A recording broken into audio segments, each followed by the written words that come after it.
అందరికీ కూడా ఆ అమ్మవారి ఆశీస్సులు ఉండాలని మనస్ఫూర్తిగా ఆ తల్లిని వేడుకుంటూ ఈరోజు మనం ఫిబ్రవరి 28న వచ్చే మాఘ అమావాస్య ఎంతో శక్తివంతమైన రోజు. ఈ రోజు మాఘ అమావాస్య వ్రత కథను ఎవరైతే భక్తి శ్రద్ధలతో వింటారో వారికి జీవితంలో అన్నానికి బట్టలకు లోటు ఉండదు. అదృష్టవంతులు మాత్రమే ఈ రోజు ఈ కథను వింటారు. మహాపాపాలైనా పోవాలంటే మాఘ అమావాస్య రోజు తప్పకుండా ప్రతి మానవుడు ఈ వ్రత కథను వినాలి. మీ ఇంట్లో ఎవరైనా స్వర్గస్థులు ఉన్నా ప్రతి ఒక్కరూ ఈ కథను పూర్తిగా వినండి. మరి ఈ రోజు ఏ కథను వింటే మన అష్టదరిద్రాలు పోయి అన్ని శుభాలు కలుగుతాయో ఈ వీడియోలో తెలుసుకుందాం. పూర్వకాలంలో ఒక చిన్న గ్రామంలో ఒక పేద బ్రాహ్మణుడు నివసించేవాడు. అతనికి సంతానం లేదు, సంపద కూడా లేదు. రోజువారీ పనులు చేసుకుంటూ దినసరి భిక్షాటనతో గడిపేవాడు. కాని అతనికి ఉన్నది ఒక్కటే, భగవంతుడి మీద అపారమైన భక్తి. పేదరికంలో ఉన్నా కూడా ఎన్ని కష్టాలు ఉన్నా నిత్యం పూజా పునస్కారాలు తర్పణాలు చేస్తూ ఉండేవాడు. ఒకరోజు ఆ బ్రాహ్మణుడు మాఘమాసంలోని అమావాస్య రోజున తన పితృదేవతలకు తర్పణం కోసం గ్రామ శివారులో ఉన్న నదికి వెళ్లాడు. అక్కడ స్నానం చేసి తెల్లలు అంటే నువ్వులతో తర్పణం చేశాడు. తనకున్నది తెల్లలు, కొద్దిపాటు అన్నం మాత్రమే. వాటినే పితృదేవతలకు సమర్పించి తర్పణం వదిలాడు. ఆ రాత్రి బ్రాహ్మణుడి కళ్ళల్లో అతని పితృదేవతలు ప్రత్యక్షమై ఇలా అన్నారు: నీవు మాఘ అమావాస్య రోజున మాకు తిలతర్పణం ఎంతో ఆనందాన్ని కలిగించావు. మేము దీర్ఘకాలంగా పిశాచలోకంలో బాధపడుతున్నాము. నీ తిలతర్పణ పుణ్యఫలంతో మేము స్వర్గలోకానికి చేరాము. నీవు ధన సంపదలతో సుఖంగా జీవిస్తావు. నీ జీవితంలో నీకు సకల ఐశ్వర్యాలు కలుగుతాయి. నీకు అన్ని సమృద్ధిగా అందుతాయి అని వాళ్ళు దీవించారు. ఆ బ్రాహ్మణుడు ఆ కలను చూసి ఎంతో ఆనందపడి మరుసటి రోజు అదే విశ్వాసంతో మరలా తర్పణం చేశాడు. ఆ బ్రాహ్మణుడు గ్రామ సమీపంలో ఒక రాజ్యం ఉండేది. ఆ రాజ్యంలో ధనాధిపతి కుబేరుడు నివసించేవాడు. కుబేరుడు దేవతలతో ధనానికి అధిపతి అయిన కొన్ని రోజులలో అతనికి ఒక ఆలోచన కలిగింది. నా వద్ద ఎన్ని నిధులు ఉన్నా నాకు పితృదేవతల ఆశీస్సులు సంపూర్ణంగా లేవు. ఒక బ్రాహ్మణుడు తిలతర్పణం చేసి తన వంశాన్ని స్వర్గానికి చేర్చాడట. నేను కూడా అలాంటి పుణ్యకార్యం చేయాలి అని అనుకుని అప్పుడే కుబేరుడు తన సేవకులను పంపించి ఆ బ్రాహ్మణుని తీసుకుని రమ్మని పంపించాడు. బ్రాహ్మణుడికి మర్యాదలతో ఆహ్వానం పలికాడు. కుబేరుడు ఆ బ్రాహ్మణుడితో ఇలా అన్నాడు: మహానుభావా, నీవు చేసిన తిలతర్పణం వల్ల నీ పితృదేవతలు మోక్షాన్ని పొందుతారు.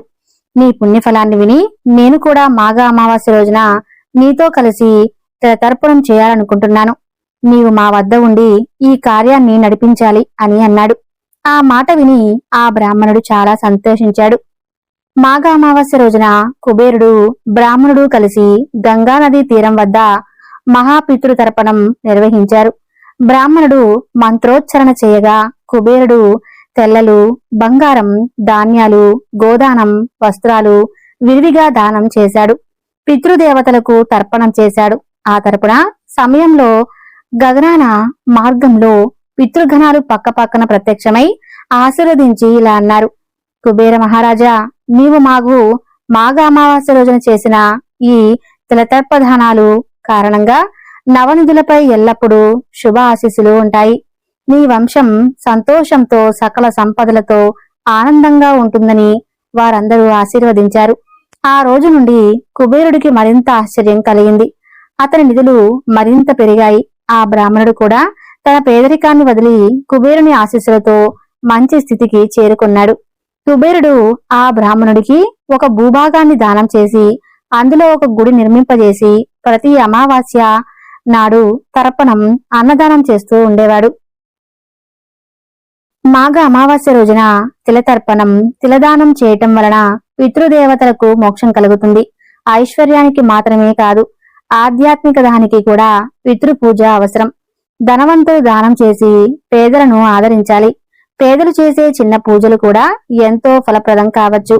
మాఘమాసంలో అమావాస్య రోజున తర్పణం దానం చేయండి.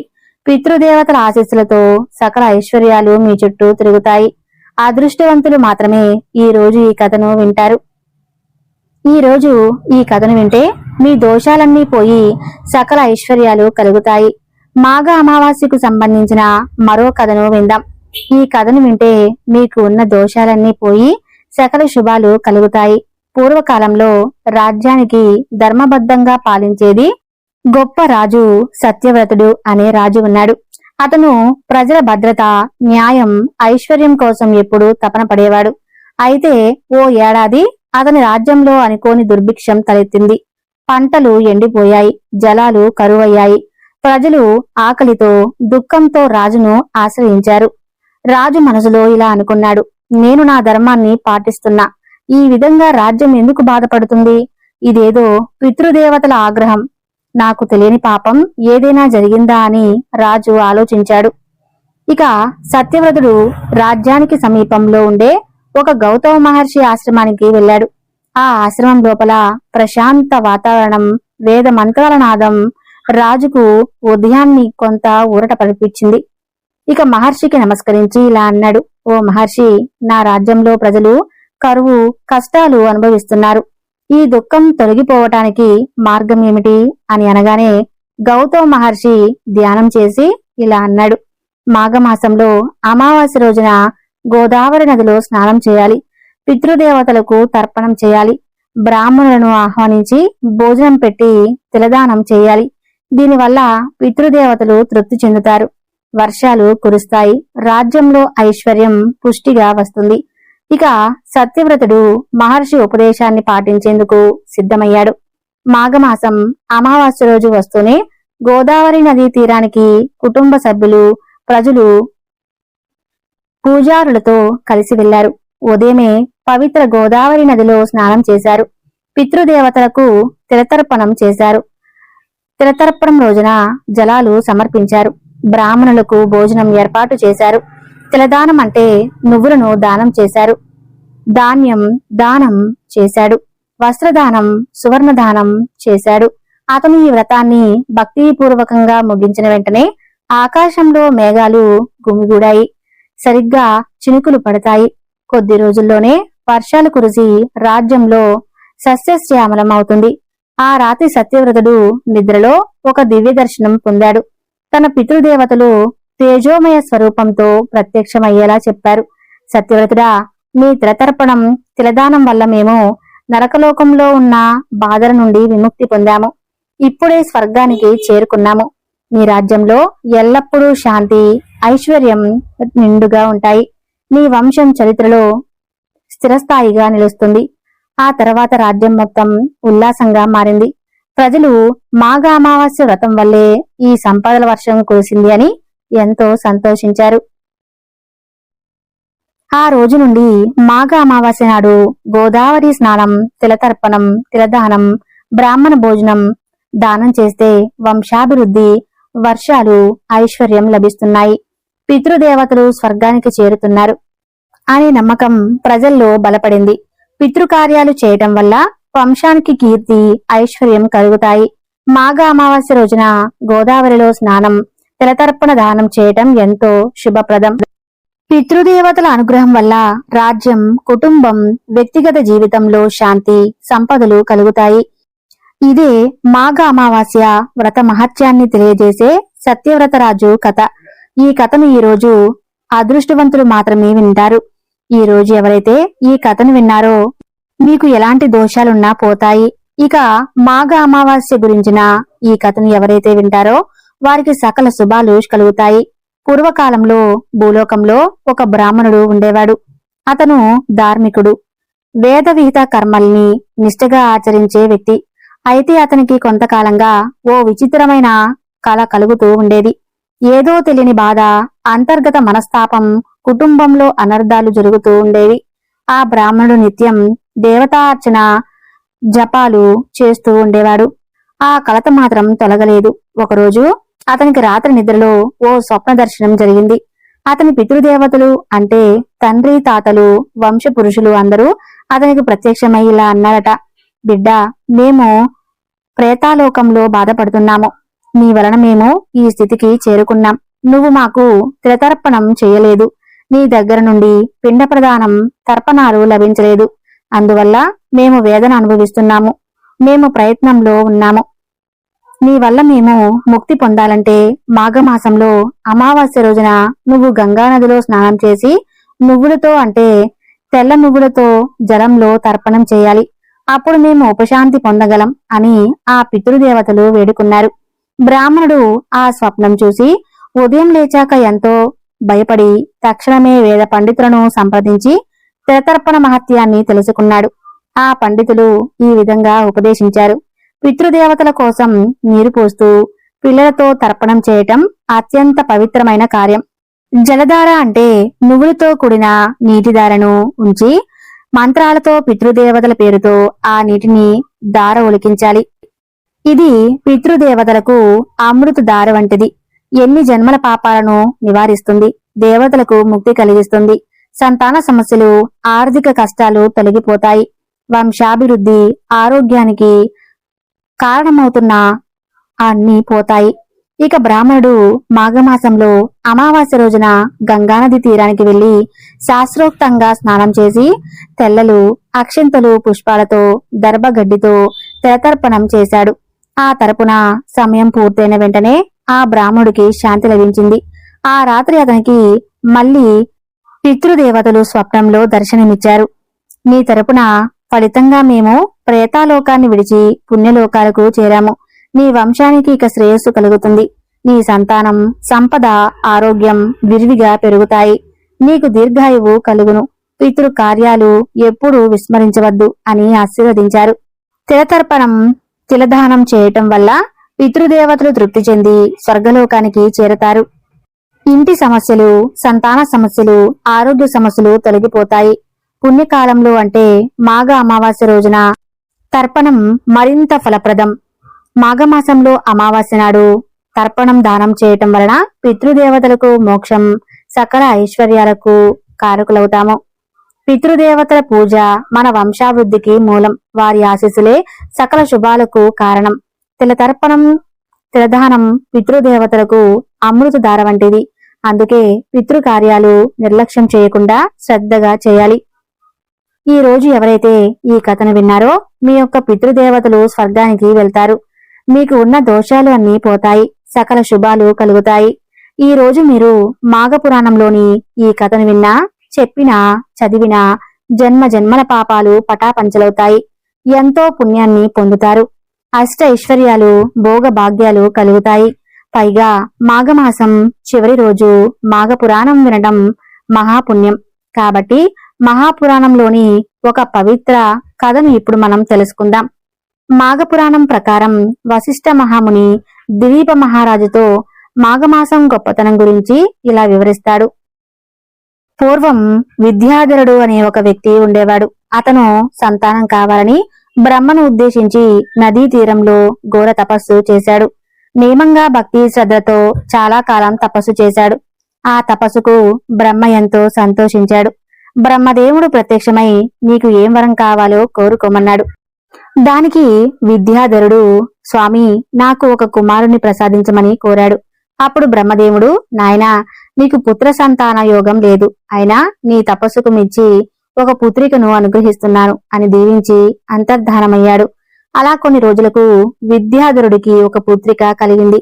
ఆమె పెరిగి పెద్దయ్యింది. ఆమె అతిలోక సుందరిలా ఎంతో అందంగా ఉంటుంది. ఆమె కన్నవారిని, తనను చూసిన వారిని సంతోషం కలిగేది. ఈ విధంగా విద్యాధరుడు ఎంతో ఆనందించాడు. విద్యాధరుడు తన కూతురు గురించి ఇలా ఆలోచించాడు. నేను ఎవరికో ఇచ్చి అత్తవారింటికి పంపాలి. వివాహం చేసినా కూడా అల్లుడు నా ఇంటి వద్దనే ఉంచుకుంటానని నిర్ణయించుకుంటాడు. ఒకరోజు ఆమె అలా వెళ్తుంటే ఒక రాక్షసుడు ఆమెని చూశాడు. ఆ రాక్షసుడు దేవీ భక్తుడు. ఎన్నో విద్యలను సంపాదించాడు. కోరిన రూపాన్ని ధరించగల శక్తి కూడా సంపాదించాడు ఆ రాక్షసుడు. విద్యాధరుడు పుత్రికను చూడగానే ఆమె అందానికి దాసోహం అయ్యాడు. ఎంతటి అందమైన యువతిని ఎలాగైనా వివాహం చేసుకోవాలని అనుకున్నాడు. ఆ రాక్షసుడు మిక్కిలి శక్తివంతుడు. ఆ మహారాజును తపస్సును మెప్పించి శివుని మొరపొంది వరాన్ని కోరుకున్నాడు. ఆ మహాశివుడు ఆ రాక్షసుడికి ఇలా అన్నాడు, నీ శత్రువులకు దొరికితే నీవు మరణిస్తావు అని చెప్పి వరం ఇచ్చాడు. ఇక వరగర్భితుడైన ఆ రాక్షసుడు నన్ను మించిన శత్రువు ఎవరు ఉంటాడు? నా ఆయుధం శత్రువుకి ఎలా అందుతుంది అని అనుకుని లెక్క చేయక ప్రవర్తించాడు. ఆ విధంగా రాక్షసుడు విద్యాధరుడు పుత్రికను చూసి ఇలా అన్నాడు: ఓ సుందరి, నీ అందం నన్ను పిచ్చివాడిని చేస్తుంది. నీవు నన్ను వివాహం చేసుకుంటావా అని అడిగాడు. అందుకు ఆమె నా తండ్రి అనుమతి కావాలి అని చెప్పింది. ఇక రాక్షసుడు విద్యాధరుడి వద్దకు పోయి నీ కుమార్తెను ఇచ్చి వివాహం చేయమని అడిగాడు. అందుకు విద్యాధరుడు నీకు నా కుమార్తెను ఇవ్వను అని చెప్పాడు. ఇక ఆ రాక్షసుడు చేసేదేమీ లేక మళ్లీ విద్యాధరుడు లేని సమయంలో ఆమెను అపహరించి సురక్షితమగు సముద్ర కేంద్రం తన ఇంట్లో ఉంచాడు. ఒక శుభముహూర్తంలో ఆమెను వివాహమాడాలని అనుకున్నాడు. ఇక విద్యాధరుడు ఇంటికి వచ్చేసరికి తన కూతురు లేకపోయేసరికి ఎంతో విచారించాడు. ఇక ఆ రాక్షసుడు బ్రహ్మ వద్దకు పోయి తన వివాహానికి మంచి ముహూర్తం పెట్టమని అడుగుతాడు. అందుకు బ్రహ్మదేవుడు 8 మాసాల తర్వాత మంచి ముహూర్తం ఉన్నది, అంతవరకు ఆగమని చెప్పాడు. రాక్షసులు అందరూ అంగీకరించారు. తిరిగి విద్యాధరపురం దగ్గరకు వచ్చి, ఓ సౌందర్యవతి, 8 మాసాల తర్వాత ఒక శుభముహూర్తం ఉన్నది. ఆ ముహూర్తంలోనే వివాహం ఆడదాము. ఈ లోపు నేనేమి నిన్ను ఇబ్బంది పెట్టను. నీవు కోరిన వస్తువులను తెచ్చి నీకు ఇస్తాను అన్నాడు. దానికి ఏమీ ఆమె మాట్లాడకుండా ఉంది. ఆ రాక్షసుడు మళ్లీ మళ్లీ అడిగాడు. దానికి ఆమె ఇలా అన్నది: నాకిప్పుడు ఏమీ అక్కర్లేదు, కానీ ప్రతి సోమవారం సాయంకాలం శివుని దర్శించే వ్రతం ఒకటి ఉంది. దర్శించి పూజించుటకు శివలింగం ఎక్కడ ఉందో చూపించు అని అడిగింది.